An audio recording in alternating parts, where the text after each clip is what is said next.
Bonjour et bienvenue avec un petit peu d'avance. Si vous n'êtes pas encore prêt, c'est correct.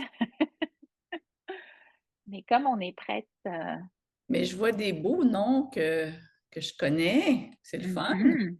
Alors, il est 12h17 à la montre ici au Québec. Dans la communauté Leader Réveillé, on a plein de monde de partout au Québec, en fait. Mais pas que, n'est-ce pas? À travers la francophonie, en fait. Donc, si ça vous tente de partager où est-ce que vous êtes situé, puis spécifiquement ou pas, là, peu importe, dans le petit clavardage, vous êtes les bienvenus. Si vous voulez le dire à la voix, vous êtes les bienvenus aussi, histoire de faire connaissance à travers l'écran. Si je peux peut-être commencer, Sylvie, rive sud de Montréal, avec quelques pieds de neige, n'est-ce pas? Et puis, ben, je fais partie de l'équipe Leader Réveillé à plus d'un titre, mentor. J'ai été participante, puis je m'occupe de rôder la mécanique, on va dire ça comme ça, pour que ce genre C'est de pas mal rencontre plus que ait ça, lieu. les amis. Je vais dire ça comme ça. Puis C'est une grande complice depuis plusieurs années. Céline, Oui, ben moi cofondatrice, je viens du évidemment. Québec aussi, sauf que présentement je suis dans le pays de nos voisins américains en Floride. Et alors je vous reçois d'ici, là, il fait beau, il fait chaud. Mhm. Puis Alors, il y a des merci, moments de Linda. stress aussi, avec tout ce qui se passe. Je dis ça de même. Ah bon, Ah tiens bon? donc. Alors, Linda, bienvenue de Longueuil, Rive-Sud, Lisa Marie de la Beauce, Zineb de Casablanca, merci. Caroline, Orléans en Ontario et Alain, à Shawinigan. Ah, Merci mon patelin. beaucoup. Ah, Non, mais moi, je suis de Québec maintenant. ah, bon. Mais je viens de Shawinigan. D'accord, excellent. Alors, Christophe, Nancy en France, Tima à Montréal. Donc, vraiment, on a du monde d'un petit peu partout. Céline, est-ce que tu veux y aller Oui, de oui. l'intro de notre Je rencontre? plonge, je plonge. Alors, nous sommes très heureuses de vous accueillir dans cet atelier dédié à un sujet qui nous touche tous, hein, le stress. Et pour cause, c'est un mécanisme biologique présent chez tous les êtres humains. Alors, cependant, la nuance, c'est que le degré de sensibilité au stress varie d'une personne à l'autre. Alors, si vous êtes ici aujourd'hui, c'est peut-être parce que vous êtes curieux ou vous nous aimez, puis avez le goût de nous rencontrer, ou c'est aussi parce qu'on vit, on a l'impression de naviguer d'une crise à l'autre de ce temps-là, là, que ce soit au niveau mondial ou avec notre voisin du Canada américain ou que ce soit au niveau de votre professionnel ou personnel, il se passe beaucoup de choses de ce temps-là. Alors, pour naviguer avec le stress, vaut mieux le comprendre et le cultiver, sa flexibilité pour s'ajuster à tout ce qui se présente dans notre vie. Et oui, ça fait clin d'œil à notre dernier atelier le mois dernier sur la flexibilité cognitive. Et pour la cohorte 3, ça a été la flexibilité psychologique de la session de ce mois-ci. Alors, j'ai été très inspirée par cette session-là. Alors, le stress, ben, c'est pas seulement une réaction naturelle face aux défis, mais c'est aussi une opportunité de développer notre résilience et notre capacité d'adaptation. Alors, si j'illustre le propos euh, en citant Jean-Christophe Seznec, qui est psychiatre et intervenant dans le programme NIDA Réveillé, ce qu'il nous dit, c'est le stress, c'est une alarme pour nous avertir que nous devons faire attention. Alors, l'exemple qu'il donne, qui est très parlant, c'est imaginez-vous que vous êtes dans votre voiture et que vous reculez, puis là, tout d'un coup, vous entendez le bip, bip, bip parce qu'il y a le mur qui est proche. Bien, ce n'est pas nécessairement un danger immédiat, mais c'est un avertissement. Alors, accepter le stress, ça fait partie intégrante de notre flexibilité, de notre agilité. Alors, au lieu de l'éviter, accueillons-le. C'est certain qu'il peut jouer un rôle constructif dans notre capacité à nous adapter. C'est d'ailleurs ce que Sonia Lupien, experte québécoise du stress, mentionne dans son article que nous avons proposé comme déclencheur. Voici les 5 règles qu'elle propose. Alors, pour bien stresser, parce que de toute façon, on va stresser, tout le monde. Alors, tant qu'à stresser, on va bien stresser.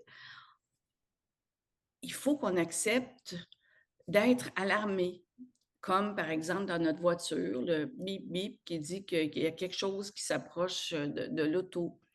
Il ne faut pas paniquer devant la menace. C'est pratique de voir la situation comme un défi plutôt qu'un obstacle. Et il ne faut pas éviter le stress. Ça fait partie de la vie. Et l'autre chose qui est hyper importante, c'est que faut apprendre à accepter l'échec. Parce que l'échec, vous le savez, ce n'est que de l'apprentissage. Alors, le stress, ce n'est pas un problème en soi. C'est juste si on est stressé d'être stressé. Là, ça devient le problème. Alors, l'idée ici, c'est de prendre le stress comme une information à utiliser pour ajuster notre réponse face à une situation. Imaginez comment c'est un outil de vigilance puissant. Alors, au cours de la prochaine heure, on va explorer ensemble les différentes facettes du stress, ses causes, ses manifestations, des techniques pour le gérer efficacement. Puis j'espère que vous allez contribuer, puis que vous allez c'est ensemble qu'on va pouvoir transformer le stress en une force positive dans nos vies. Alors, j'aimerais que vous partagiez vos expériences, qu'on apprenne des uns et des autres dans une ambiance bienveillante, comme on a là présentement, chaleureuse.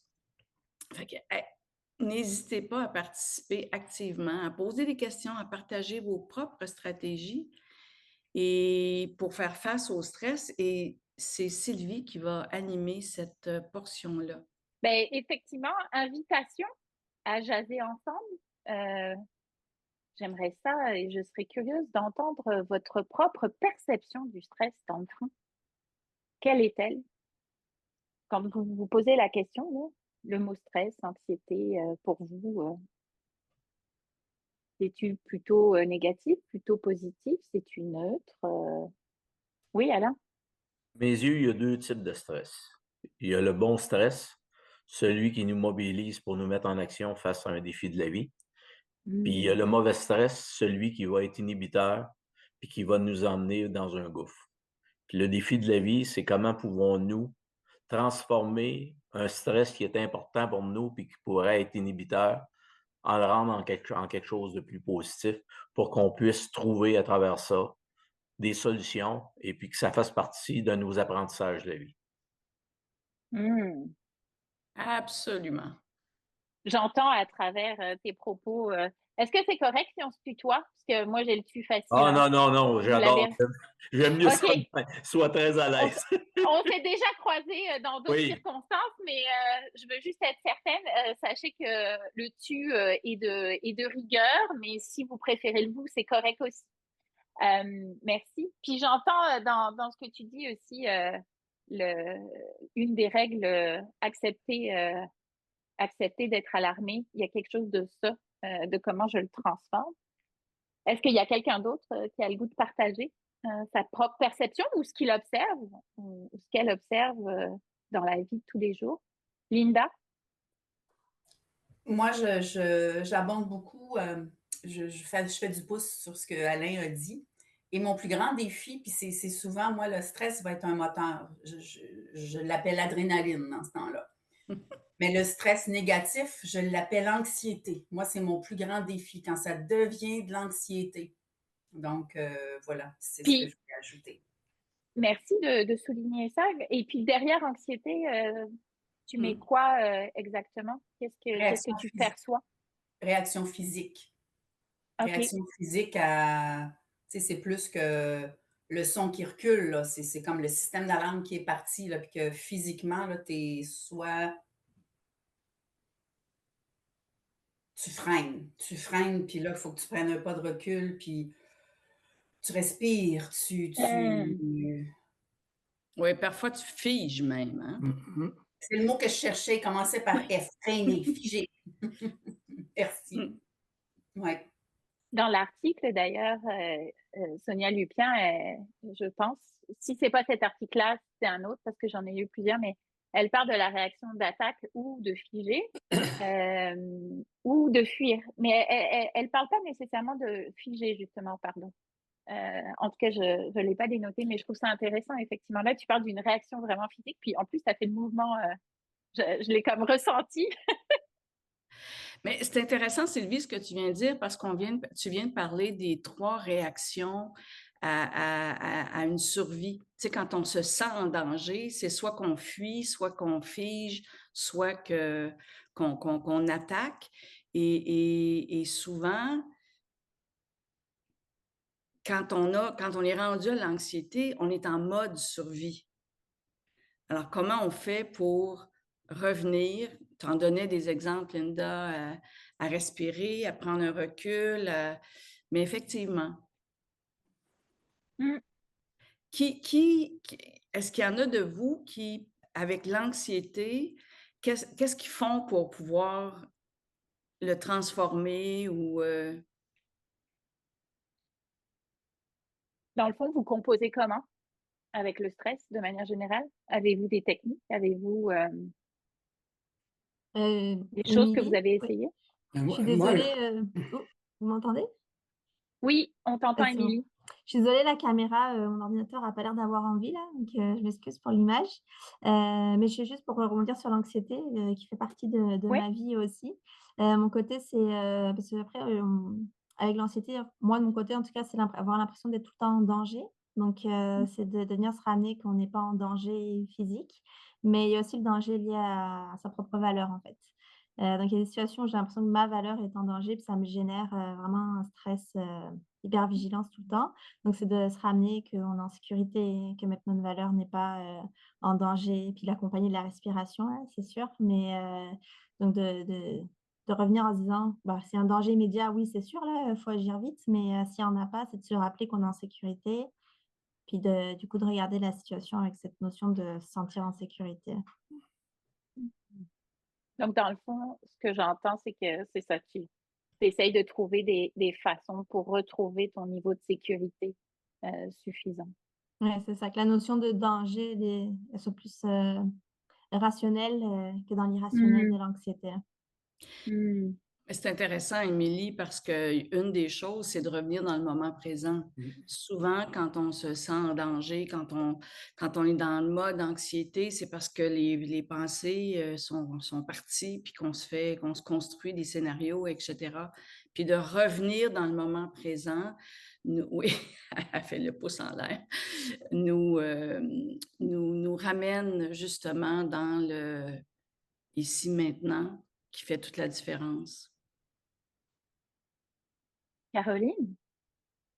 Oui, bien, pour auto-réguler, s'auto-réguler puis gérer le stress, je trouve, c'est faire la distinction entre est-ce que le stress est réel ou est-ce que c'est un stress perçu?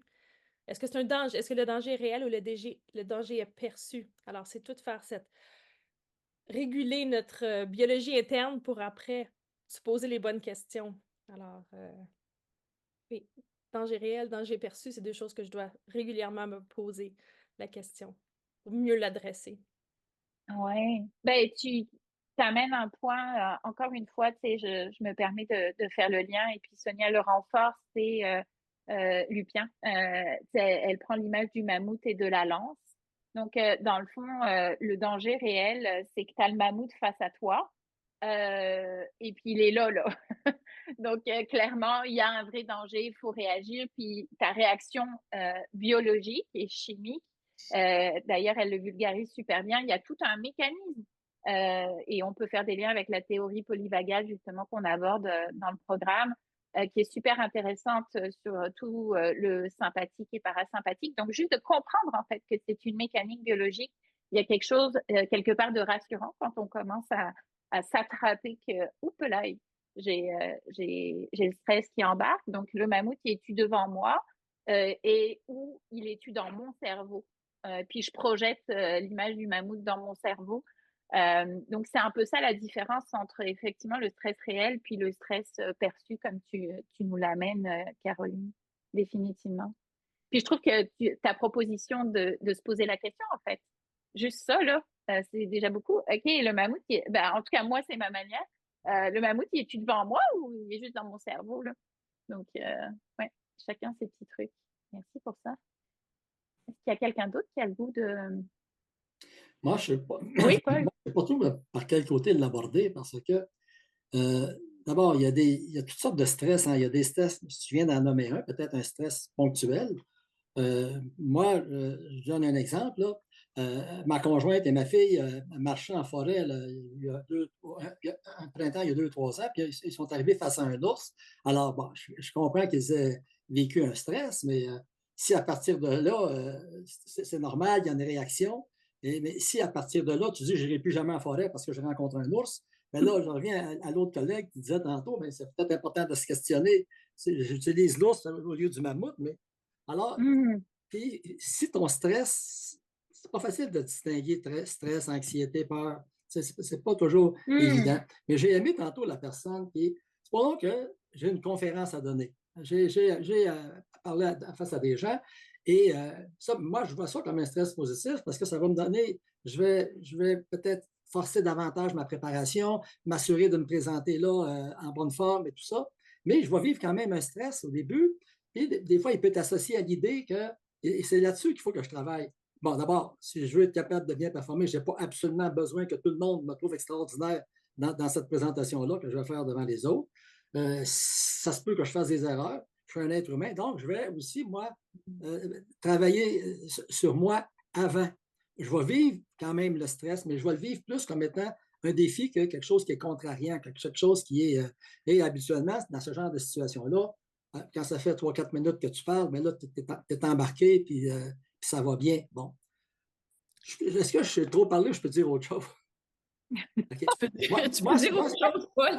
Bon, moi, ce que je trouve difficile, c'est c'est quand, vis-à-vis d'une situation, là, on en fait. Je vais te donner l'exemple de notre voisin. Bon, pour moi, par tempérament, je suis toujours porté à essayer de.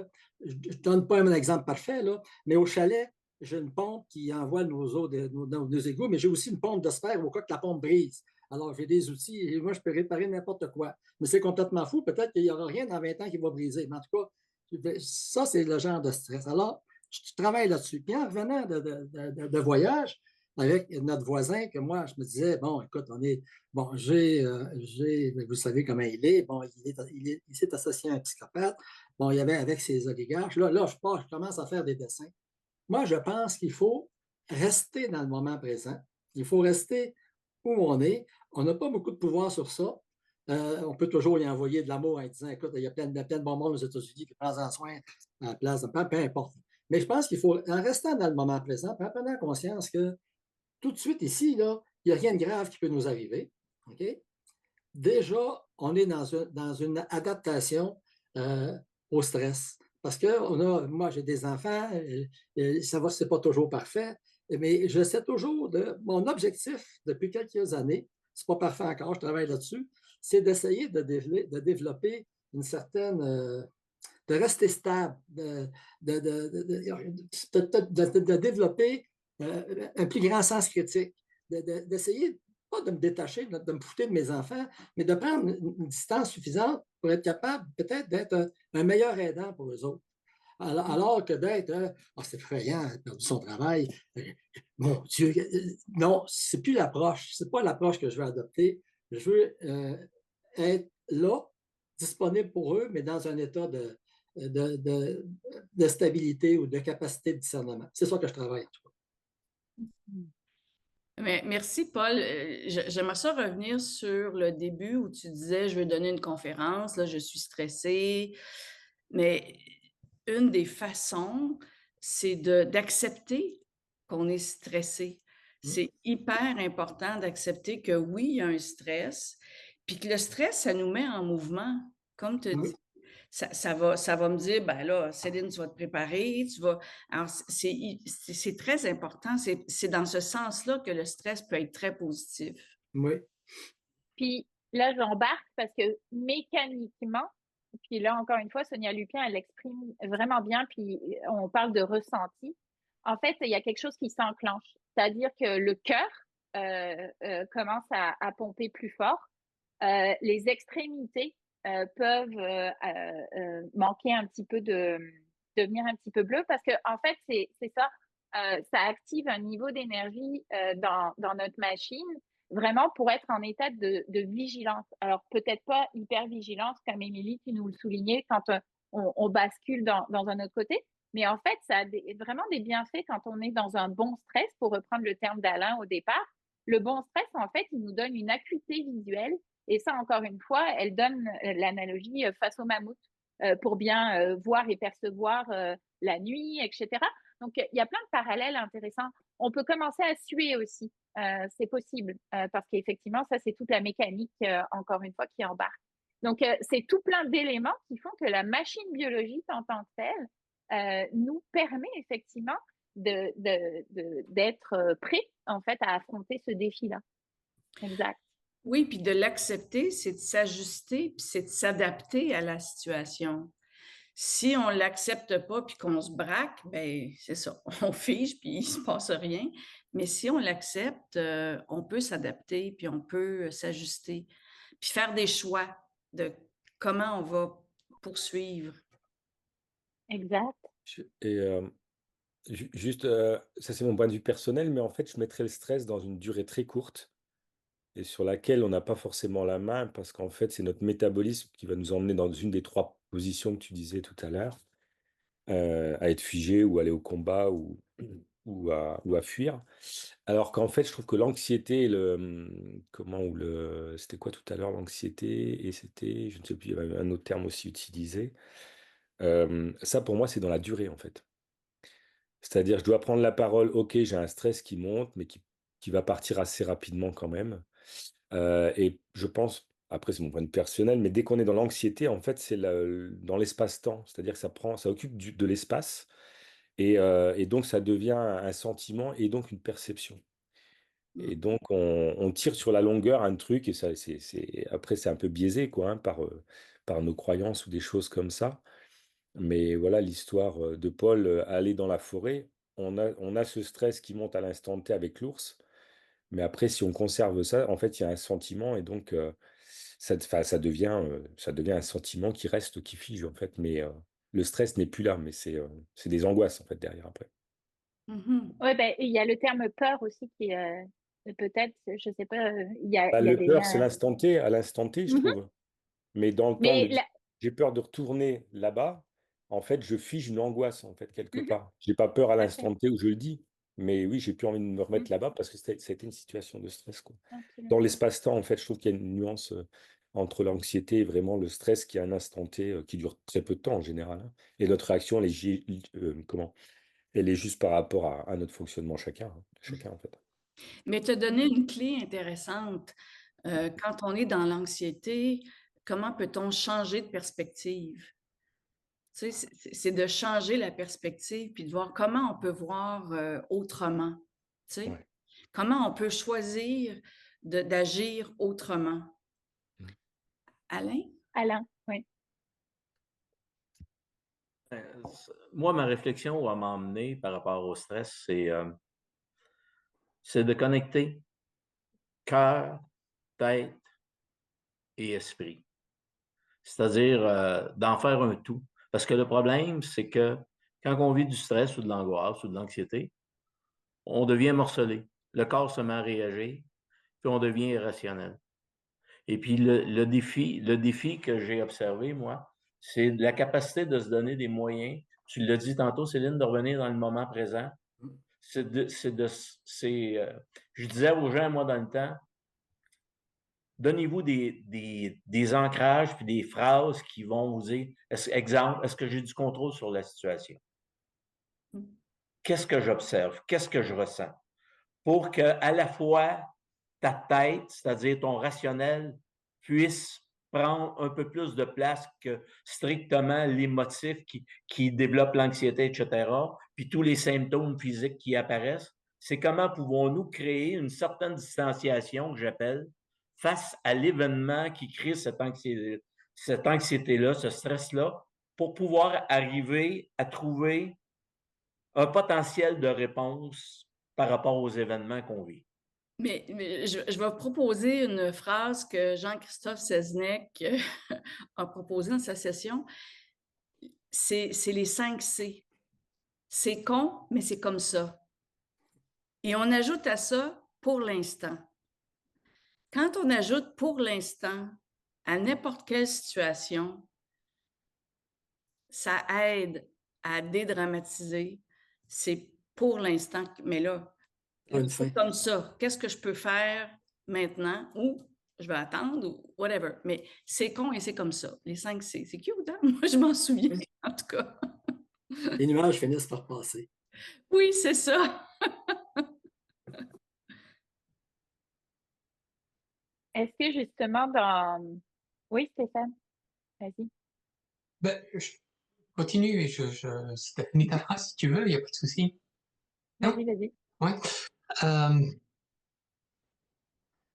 Moi, je trouve que le mot stress, on devrait éviter de l'utiliser parce que il renvoie à trop de choses différentes. Il crée plutôt de l'embrouille dans la tête des personnes. Alors après, quand on a le temps de regarder plus précisément qu'est-ce que ça recouvre, moi, je suis en train d'animer un cycle MBSR à des personnels d'une entreprise et on a le temps de décortiquer, etc. Et quand je vois de où on est parti sur les réactions sur ce qu'évoque le mot stress, comme on le fait là, sur Popcorn ce soir, et c'est très intéressant de voir la diversité et encore plein de choses qu'on va pouvoir évoquer par rapport à ce mot-là.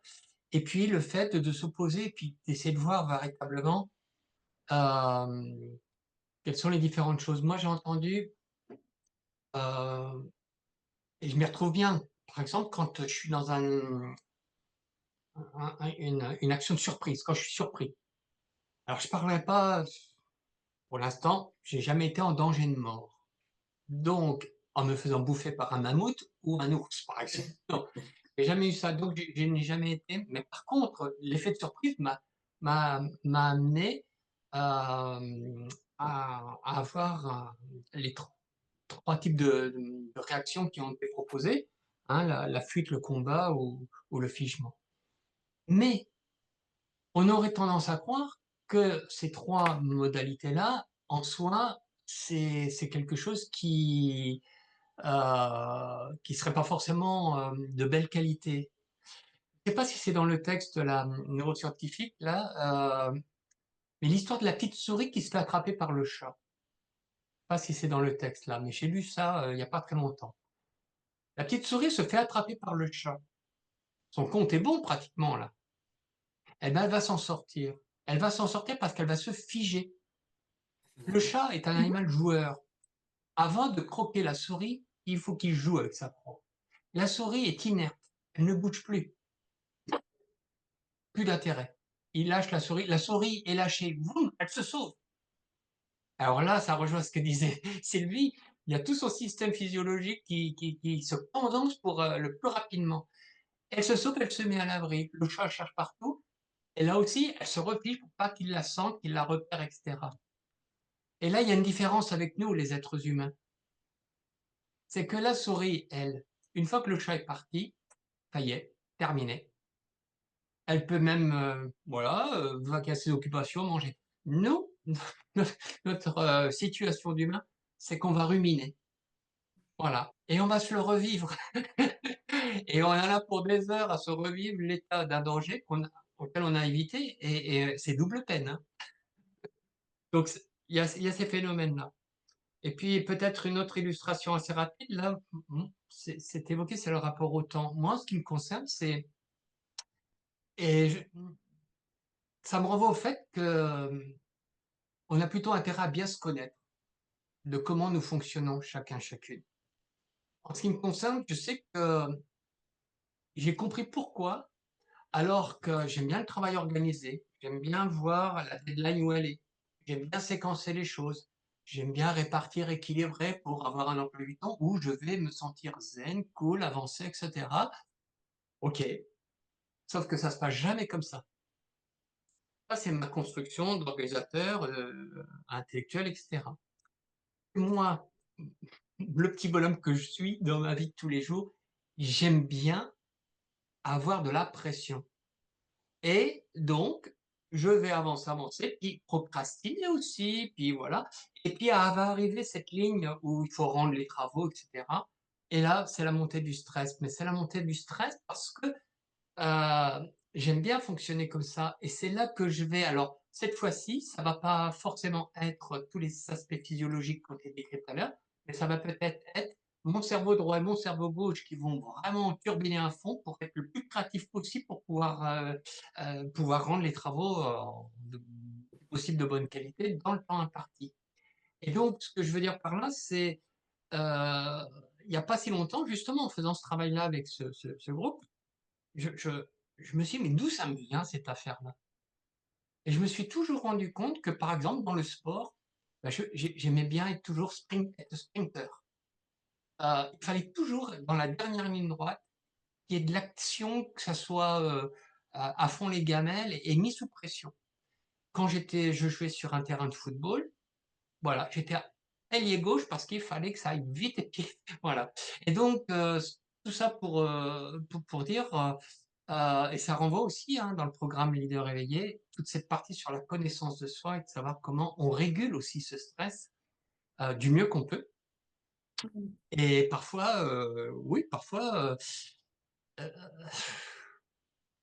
peut-être terminer en disant, tant que c'est du stress aigu, c'est-à-dire, ça arrive et puis après, on a du temps pour récupérer. Parce que nous avons nos horloges biologiques et en tant qu'être humain, on a besoin de récupérer. Le problème, c'est que dans la vie professionnelle notamment, mais pas que, on est toujours crescendo dans des zones de stress. Tout le temps, en tension. Et c'est là qu'on a plein de bobos qui nous arrivent, jusqu'à des gros bobos comme les burn-out, par exemple, parce que on ne régule pas notre stress, on ne redescend pas pour nous ressourcer, pour recharger les accus, etc. Et c'est là que ça devient dangereux pour notre santé. Et Stéphane, je te remercie. Il y a tellement d'affaires que je voudrais dire en réaction, parce que je trouve que de changer le mot stress, ça peut être aussi intéressant. Ça peut être changé par j'ai besoin de m'ajuster, la situation est éprouvante, mais j'ai besoin de m'adapter. Donc, je peux faire quelque chose à cause de ce stress-là, ce qui fait que le stress nous remet souvent en mouvement. Moi aussi, des fois, j'ai besoin de cette adrénaline-là, de ce stress-là pour me motiver à commencer, etc. Là, tu sais. Fait que c'est toutes les parties positives du stress, finalement, qui fait ça. Oui. Et en même temps, quand j'entends ne pas utiliser le mot stress, pour moi, l'interprétation, c'est comme c'est de vouloir l'éviter pour, pour ne pas le nommer, pour ne pas le reconnaître. Et donc, dans le fond, je me questionne si ça permet en fait d'aller dans la régulation, très bien, et pour nous adapter et que c'est une façon, si c'est pour éviter d'en parler, de le ressentir, d'en prendre conscience, parce que je me permets de rebondir, puis s'il y a quelqu'un qui veut évidemment s'exprimer ou rebondir sur des éléments, vous êtes les bienvenus, signalez-vous, mais je pense qu'il y a quelque chose, peut-être parler du monde du travail, où effectivement, on passe pas par des phases où justement on prend conscience d'eux et on s'octroie des moments effectivement de récupération. J'aime bien l'analogie avec le sport, bien que je ne sois pas une grande sportive devant l'éternel. Mais ça, c'est juste un aparté. Mais effectivement, c'est du sport d'apprendre à gérer son stress à quelque part. En tout cas, moi, c'est un petit peu ça. Et c'est les liens avec beaucoup le côté de pleine conscience aussi. Accepter de ressentir ce qu'on ressent, être capable de le décoder et de comprendre peut-être quand c'est en excès aussi. Oui, mais ce que ça me dit aussi, Sylvie, c'est que, ou Stéphane, si on est en stress à côté depuis longtemps, puis que ça nous draine, il y a des questions à se poser aussi sur est-ce que je suis dans mes valeurs, est-ce que je suis dans l'effort joyeux ou est-ce que je suis, tu sais, est-ce que ça me donne de l'énergie ou pas? Alors, c'est encore un indicateur, je trouve. Oui, alors Absolument. après, c'est les éléments, c'est les stresseurs, quoi. Donc là, par exemple, l'environnement. Euh, on parlait des sportifs. Si les sportifs n'ont pas de temps de repos et qu'ils ont des coachs qui n'arrêtent pas de les mettre sous pression, sous pression, sous pression, sous pression, euh, ça va pas le faire. Donc effectivement, il y a un travail sur soi, mais l'environnement ou dans le monde du travail, euh, c'est pas que ça peut être aussi l'organisation du travail qui Oui. est facteur de stress. Mais la beauté de la chose, c'est qu'on a toujours le choix. Ah oui, On a oui, toujours le oui, choix. oui. On n'est quand même Ben, pas tous égaux. On n'est quand même pas tous égaux, hein. ben, là-dessus, puis c'est un des éléments, on a chacun notre sensibilité. Mm. Puis ça, je pense que c'est super important de s'en rappeler parce que ce qui est vrai pour moi, puis de là, j'avoue que je ne peux qu'abonder dans ton sens, d'apprendre à se connaître soi d'abord, parce Oui. que ben, c'est toi qui ressens. Puis ensuite, comment tu peux observer les autres. Puis tu peux que poser des hypothèses parce que tu n'es pas à leur place non plus. Puis Mm. ça, la nuance, je ne sais pas, est-ce que vous en faites l'apprentissage vous-même d'observer ces différents degrés de sensibilité au stress vis-à-vis de vous-même, vis-à-vis des autres, dans votre entourage personnel, professionnel? Alors, moi, oui. Oui. Mais en fait, non, non, mais je revenais sur le mot du stress, effectivement, parce que finalement, ça rejoint les 3 F et je pense que c'est, si on devait le nommer autrement, c'est une des émotions les plus fortes dans un moment intense, quoi, en fait. Donc, c'est les 3 émotions, en fait. Les 3 F, ce sont les 3 émotions. Et il y en a une qui domine l'autre. Et je rejoins ce que disaient Émilie et Alain tout à l'heure, c'est qu'en fait, quand on dépasse pas un certain seuil, on peut les rationaliser. C'est-à-dire si on est figé, on va pouvoir revenir et puis repasser à l'action derrière assez rapidement. Par contre, quand on est vraiment dans une zone intense, on se retrouve dans une de ces émotions, un des 3 F, qu'on peut appeler stress, voilà. Mais c'est la signature, c'est une des émotions en fait qui est intense et qui peut nous paralyser en tout cas. Voilà. Et après, oui, sur le travail en lui-même, ben oui, oui, quand on arrive à percevoir où est-ce que ça se passe et à quel moment on peut passer cette intensité, on risque de dépasser ce seuil et qu'on peut se ramener à la raison, alors soit par l'expérience ou soit par différentes choses que chacun peut mettre en place par rapport à lui, en fait. On peut limiter, en fait, cette amplitude, quoi. Voilà, c'est comme un oscillographe, en fait. Il y a une fréquence. La fréquence, on peut l'éloigner et on peut diminuer, en fait, Ouais. aussi l'intensité, quoi.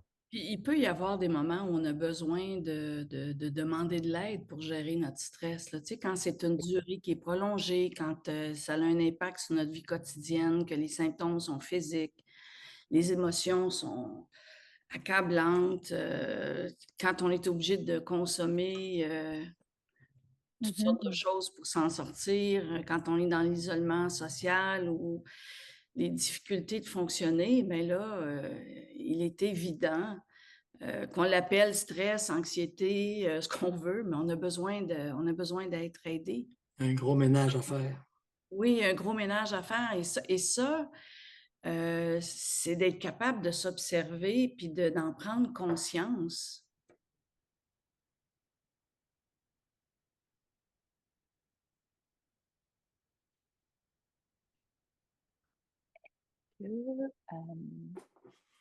Je reviens peut-être à une des questions, mais est-ce que vous avez déjà testé des choses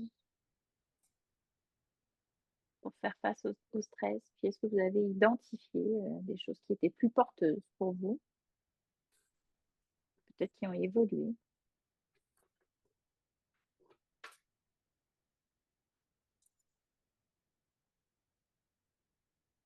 Non?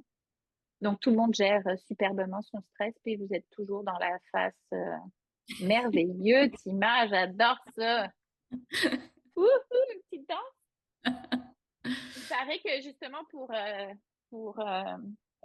décharger justement le trop-plein, Sonia Lupien, elle s'est tapé du pied, peu importe, ça peut être une façon parce que J'allais justement dire que c'est ouais. l'activité physique en fait. C'est la marche, c'est le yoga, c'est prendre du recul en sortant de la tête et en rentrant dans le corps en fait. Donc je suis pas très bonne en méditation, mais je sais que quand je le fais, la méditation est merveilleuse pour ça. Mais sinon, moi, ça passe par le corps. C'est sauter, marcher, danser, courir, faire du yoga, faire n'importe quoi qui me permet d'évacuer comme ça. En suivi, on va vous donner les 10 techniques pour réduire le stress.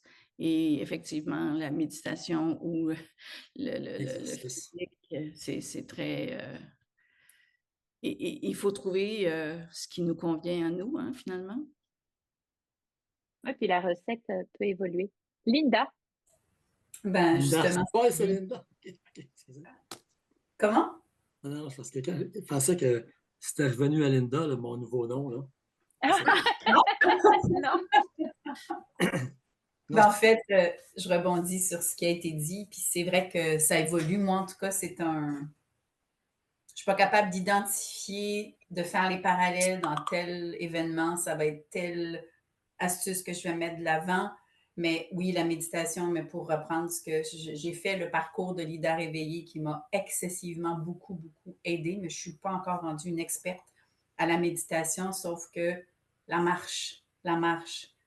Et physiquement, je vais vivre quelque chose au travail, je ne sais pas, puis il y a une situation, je vais me lever et je vais aller marcher. Je vais aller faire le tour des bureaux, puis je vais revenir. Moi, ça m'amène ailleurs, puis ça coupe. J'embarque même plus dans « Non, j'arrête. » C'est du déni? Non. C'est vraiment, je coupe. J'ai atteint ma limite. Je m'en vais marcher, je reviens, puis je vois ça autrement. Fait que oui, c'est physiquement. Je préférais que ce soit de la course, mais c'est la marche. Pourquoi tu préférais que ce soit la course? Ben, je serais beaucoup plus en forme, puis je ne peux plus courir, c'est pour ça. C'est un petit deuil. C'est un petit deuil. D'accord. Et l'humour. L'humour, énormément beaucoup. Et ça, c'est vrai. Oui, parce que... Ça désamorce. Ça désamorce. Ça désamorce. Ça me désamorce. Ça stresse peut-être pas. Je trouve ça intéressant. Là, je ne peux pas m'empêcher de rebondir là-dessus. En fait, le stress, on dit que c'est contagieux, mais le rire aussi. Donc, tu sais, c'est comme deux forces qui viennent. Oui, Alain? Une réflexion, on vieillit tous, hein? Et puis, je réalise qu'il y a des choses qui, auparavant, n'avaient pas beaucoup d'impact sur moi, puis maintenant ont plus d'impact. Donc, en vieillissant, puis dans l'expérience de la vie, il n'y a jamais rien d'acquis. C'est un constat que j'ai découvert à travers le temps.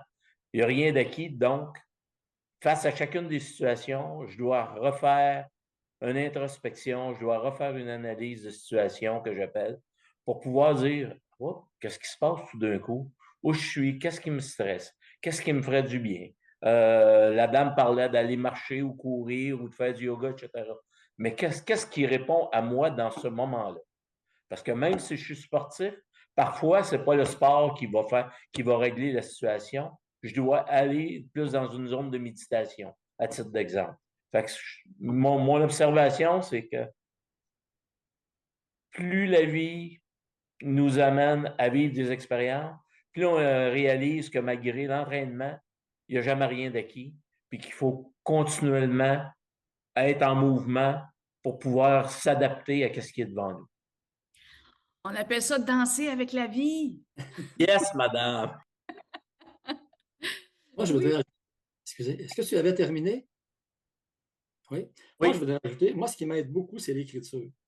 Parce que quand je vis de l'anxiété, c'est pas toujours, des fois, c'est dans le moment, je ne peux pas vraiment m'arrêter. Alors, c'est plus difficile. Je peux être au volant ou je peux être.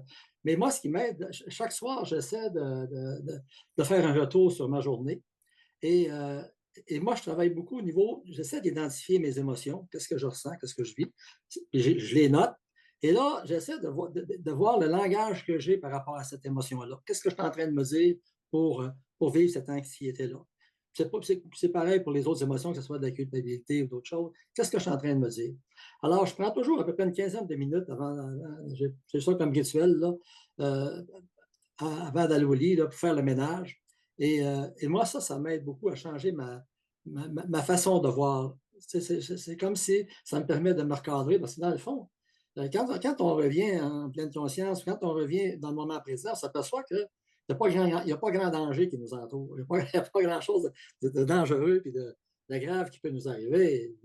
Oui, on parlait du stress. Oui, il y a des stress ponctuels. Tu te rends compte, tu es au volant, quelqu'un te coupe, mais ça ne dure pas, ça s'inscrit juste dans le temporaire. Bon, mais il y a d'autres choses. Tu peux vivre des situations financières qui sont difficiles. Ça peut être des relations de couple qui sont difficiles. Ça s'inscrit davantage dans le temps. Et ça, il faut peut-être prendre plus de temps pour pas rester là-dedans, pour passer à d'autres choses et pas passer à d'autres choses. Mais je pense qu'il faut prendre le temps de s'arrêter puis faire le point et puis avancer. Là. Mais je trouve ça, premièrement, bravo, Paul. Je ne te dirais pas que je t'en dis difficulté de couple, ça va très bien. C'est un exemple que je donnais. Non, je ne parlais pas du couple, je parlais de ton rituel. Je parlais de ton rituel. Parce que c'est une façon d'accueillir pour arrêter de se battre dans le vide. C'est une façon de le nommer puis de l'accueillir aussi. C'est bon. Et les idées, honnêtement, là, moi, je le fais depuis longtemps. J'ai commencé ça fait un certain temps. Et souvent, ça me prend un certain temps identifier vraiment c'est quoi les bonnes idées qui sont en relation avec cette émotion-là. Voyons, il me semble que c'était réglé, ça. C'était pas tout à fait réglé. Alors, l'autre truc que je fais, une fois que je l'ai trouvé, là, je vais. Je ne me rappelle pas du prénom, mais je n'ai pas tous les noms. Là. Je vais essayer de comparer ça là, au réel. Est-ce que c'est vrai que tu es en train de te dire? Et 3 fois sur 4, ça n'a aucun bon sens, ça ne tient pas de bout. Ça ne tient pas à route. Alors, une fois que j'ai fait cette prise de conscience-là, je le remplace parce qu'il y a du bon sens. Et je me le répète, je l'écris pour que ça rentre à l'intérieur. C'est un peu comme apprendre une langue. Hein? Il faut si tu veux. Et dans ma formation avec les deux réveillés, je pense que dans ça, j'avais vu ça. Ce qu'on tient dans une journée, si on a eu 50 bonnes affaires et une mauvaise, souvent, ça va être la mauvaise. Tu sais. Bon. Alors, il faut essayer de ça, c'est une autre affaire que je fais. Je ne vais pas donner de conseils à personne, mais je vais toujours finir ma journée en disant c'est quoi les 3 choses les plus agréables que tu as vécues aujourd'hui? Je finis, avant d'aller au lit, moi, j'ai fait beaucoup d'insomnie. J'en fais plus maintenant, mais j'en ai fait longtemps. Et ça finit tellement bien mes journées là, en allant me coucher sur une note positive. Je pense qu'on termine ça en note positive, hein, Sylvie? Oui. Et en fait, on avance vers une proposition pratique. Ça vous tente-tu? Oui. Parce que là, c'est le temps d'une pratique guidée par Céline. Donc, est-ce que ça vous va? C'est vraiment... je propose de découvrir une technique de respiration profonde, puis peut-être qu'il y en a plusieurs d'entre vous qui la connaissez déjà, parce qu'elle peut être particulièrement utile dans les situations de stress ou d'anxiété ou simplement pour favoriser un état de sérénité, de calme, de détente. Alors, êtes-vous prêts? Oui. Oui. Alors, c'est une pratique, c'est une technique, mais je veux juste vous dire de ne pas avoir aucune attente. Soyez juste là, présent, et vivez ce que vous avez à vivre en ce moment. Alors, vous êtes tous assis confortablement. Il est important de garder le dos bien droit, mais détendu. La posture en méditation est importante. Les mains, vous pouvez les mettre sur les genoux ou en dessous du ventre. C'est là où moi je préfère parce que c'est tout au chaud et c'est réconfortant. Alors, je vous invite à fermer les yeux si ça vous fait du bien ou adoucissez votre regard. Alors, inspirez profondément et expirez lentement.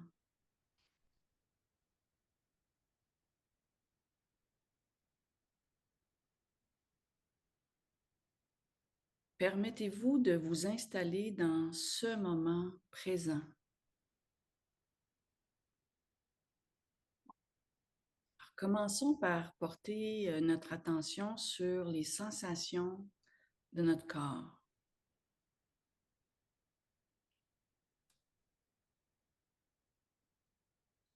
Observez votre respiration, peut-être les battements de votre cœur et toute sensation physique.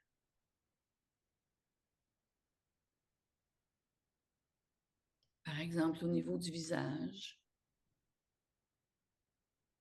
de la poitrine ou des mains.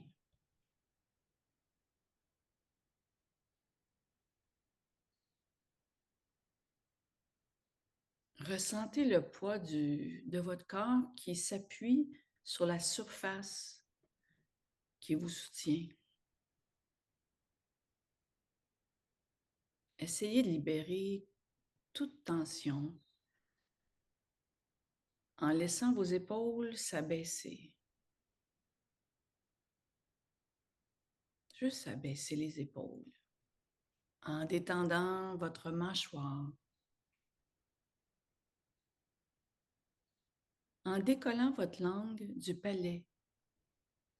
Essayez de la positionner derrière vos dents du bas.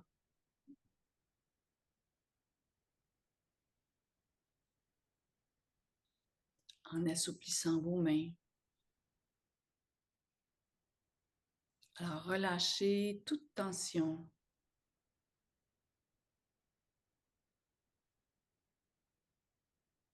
Alors, je vous invite à inspirer profondément et expirer doucement.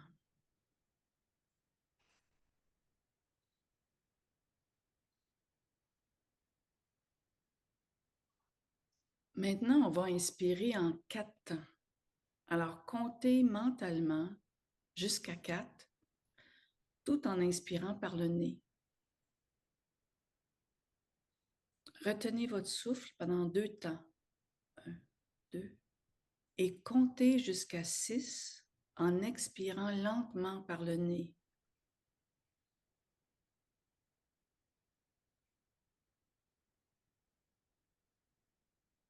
Alors, on inspire en 4 temps. 1, 2. On expire en 6 temps.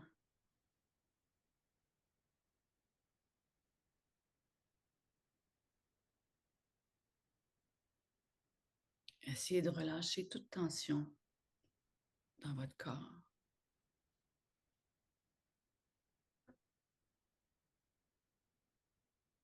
En répétant ce cycle de respiration en 4 temps, retenue 2 et expire 6.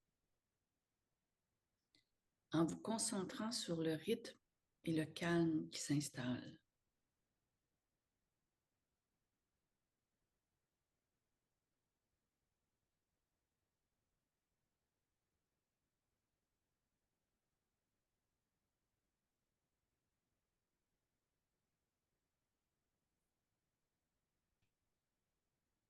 Lorsque des pensées qui surgissent, remarquez-les sans jugement et laissez-les partir.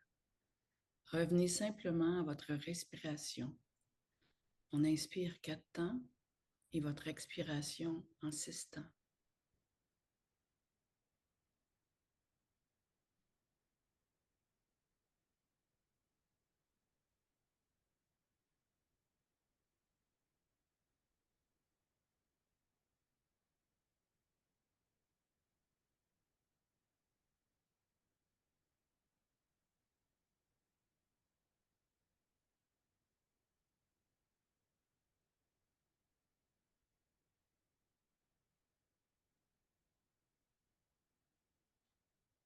Alors, quand vous êtes prêt, ramenez lentement votre conscience à votre environnement. Vous pouvez remuer les doigts, les orteils. Respirez profondément une dernière fois et ouvrez doucement les yeux s'ils étaient fermés. Alors, je vous invite de poursuivre votre journée en vous fixant une intention. Par exemple, ça pourrait être « Je porterai ce sentiment de calme dans mes interactions ». Et sachez que ce sentiment est toujours en vous, prêt à être accessible chaque fois que vous en avez besoin.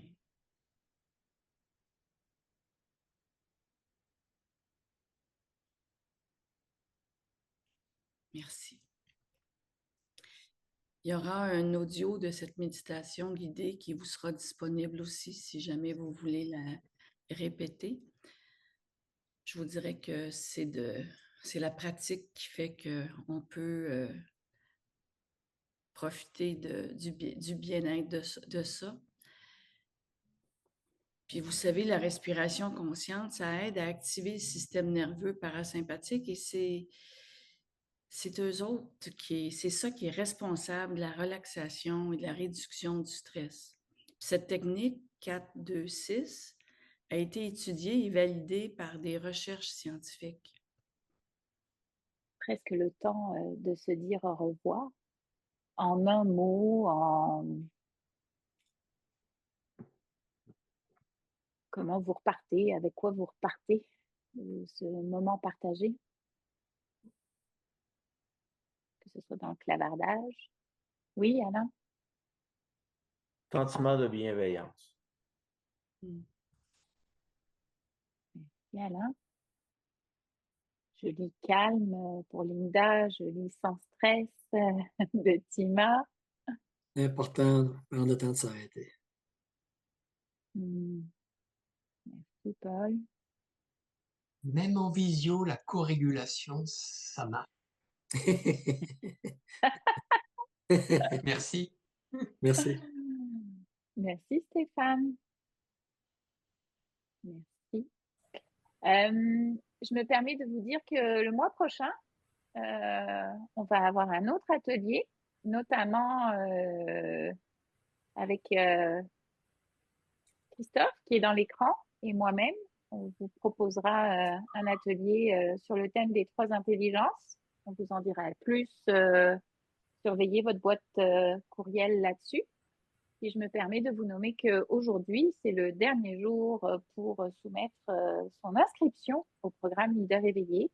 Il y a beaucoup de gens dans cet écran qui sont en cours de formation ou qui l'ont été. Donc, merci à vous de participer, de continuer la pratique. Et puis, pour celles et ceux qui sont curieux, allez voir sur le site web, évidemment. Je vous souhaite, pour ma part, une belle poursuite de journée avec l'intention que vous aurez choisie. Moi, je l'ai glissée dans mon cœur. Céline, je te laisse le mot de la fin. Merci à tout le monde. Merci pour votre participation active et enrichissante. J'aime tellement ça quand on est capable d'échanger nos expériences, nos connaissances. Un gros merci. Et je pense que s'il y a un mot avec lequel, ou une phrase avec laquelle j'aimerais vous laisser, c'est que tout est une opportunité. Alors, c'est la vie. Puis, on a parlé déjà de leader éveillé. On est vraiment chanceux, puis on est vraiment content d'avoir des cohortes aussi extraordinaires que tous ceux qui sont là. Puis Sylvie et moi et Lucie, on voulait vraiment faire un atelier à tous les mois pour garder justement ce mouvement-là en vie de leader éveillé. Alors, dans un prochain envoi, vous aurez aussi des choses pour aller plus loin, des suggestions, on va poursuivre un peu. Et si vous avez des choses à partager, ça va nous faire plaisir. Alors, un gros merci Et je vous souhaite une belle journée, semaine.